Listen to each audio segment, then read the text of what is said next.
নমস্কার, আমি SK Aftab, AB 24 নিউজে আপনাদের স্বাগত। নওদা ব্লক তৃণমূল কংগ্রেস সভাপতি শফিউজ্জামান শেখের উদ্যোগে বহরমপুর লোকসভা কেন্দ্রের সাংসদ ইউসুফ পাঠানকে সংবর্ধনা তথা সৌজন্য সাক্ষাৎ অনুষ্ঠান আজ দুপুরে নওদা থানার আমতলা যতীন্দ্র রাজেন্দ্র মহাবিদ্যালয়ে উক্ত অনুষ্ঠান হয়। সেই অনুষ্ঠানে বক্তব্য রাখতে গিয়ে নওদা ব্লক তৃণমূল কংগ্রেস সভাপতি তথা জেলা পরিষদের শিক্ষা কর্মাধ্যক্ষ শফিউজ্জামান শেখ বলেন, নওদার বিধায়িকা শাইনা মমতাজ খান গত লোকসভা নির্বাচনে ইউসুফ পাঠানের হয়ে কাজ না করে তিনি কংগ্রেসের হয়ে ভোট প্রচার করেছেন বলে তেনার দাবি। এই বক্তব্য আপনাদের তুলে ধরবো, আপনার সঙ্গে থাকুন, দেখতে থাকুন এবি 24 নিউজ। আর তিনি ঠিক কি বললেন নওদার বিধায়িকা সম্পর্কে শোনাবো আপনাদের। কথা বলবো, আমি বলতে চাইছিলাম না, কিন্তু আমাকে বারবার অনুরোধ করা হয়েছে আজকে বলার জন্য যে লোকসভা ভোটে এখানকার এমএলএ কোন অংশে আপনারা সবচাইতে ভালো জানেন, কারণ কি লড়াইটা আপনারা আমার সাথে করেছেন।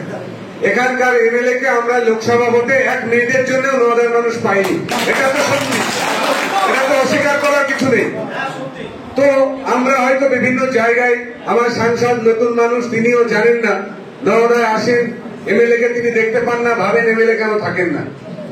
এটা খুব সত্যি কথা, বাস্তব কথা যে আমরা আমাদের 74 নম্বরের যে বিধায়িকা, সেই বিধায়িকাকে লোকসভা ইলেকশনে নওদার একটিও মানুষ পাইনি।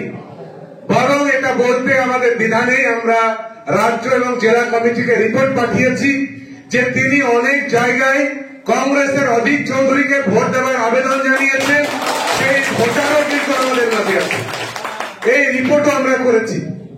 তো আমাদের আলাদা করে ওনাকে নিয়ে মাথা ব্যথা করবার দলীয় স্তরে কোনো প্রয়োজন নেই। আমাদের কর্মীরা ওনাকে দেখলে অনেক জায়গায় বিরক্ত হয়, সমালোচনা করে, তার একটাই কারণ, তেনাকে কোনদিন, আমার জেলা সভাপতিও তেনাকে একদিন বলেছেন যে আপনি 5টা টাকার একটা ফ্ল্যাগ দিয়ে এই লোকসভায় নওদার এত বড় একটা নির্বাচন, সেই নির্বাচনে আপনি অংশগ্রহণ করেননি, এবং এটা খুবই বাস্তব কথা। আমার অঞ্চল সভাপতিরা, প্রধান পঞ্চায়েত সমিতি এবং নওদার সাধারণ মানুষ, সাধারণ ভোটার প্রত্যেকে জানে যে তিনি দলের সাথে কতটুকু সম্পর্ক রাখেন, না বিরোধীদেরকে তিনি সহযোগিতা করেন।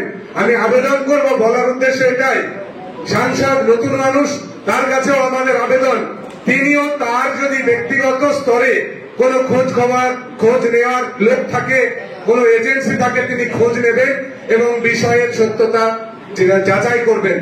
আমরা অহেতুক কেন মানুষের কাছে আমাদের একটা সমালোচনা হয় যে আমরা হয়তো ওনাকে ডাকি না, বলি না, কিন্তু তাকে না ডাকার যে প্রেক্ষাপট, তাকে না ডাকার যে গল্প, সেই গল্পটা অন্তত পক্ষে অনেকেই জানেন না। আমাদের সাংসদ হয়তো কিছুটা জানেন, তবুও তাকে পূর্ণাঙ্গ খবর নেওয়ার অনুরোধ রেখে আজকের প্রোগ্রাম শেষ করব।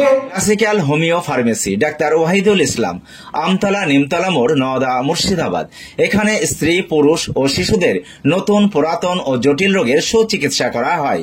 ক্যাপিং থেরাপি ও ফিজিওথেরাপির দ্বারা বাত, ব্যথা, প্যারালাইসিস, সাইটিকা, গ্যাস্ট্রিক, আলসার ও যৌন রোগের সুচিকিৎসা করা হয়। এছাড়াও মহিলাদের মাসিকের যন্ত্রণা, অনিয়মিত মাসিক, মাসে 2-3 বার মাসিক, সাদা স্রাবের কারণবশত বাচ্চা না হওয়া, তারও সুচিকিৎসা করা হয় এখানে। যোগাযোগ করিবার নাম্বার 973432। সাবস্ক্রাইব করুন এবি 24 নিউজ চ্যানেলটিকে, অবশ্যই বেল আইকনটিকে প্রেস করুন। সবার আগে তাজা খবরের আপডেট পেতে লাইক করুন, শেয়ার করুন এবং দেখতে থাকুন এবি 24 নিউজ।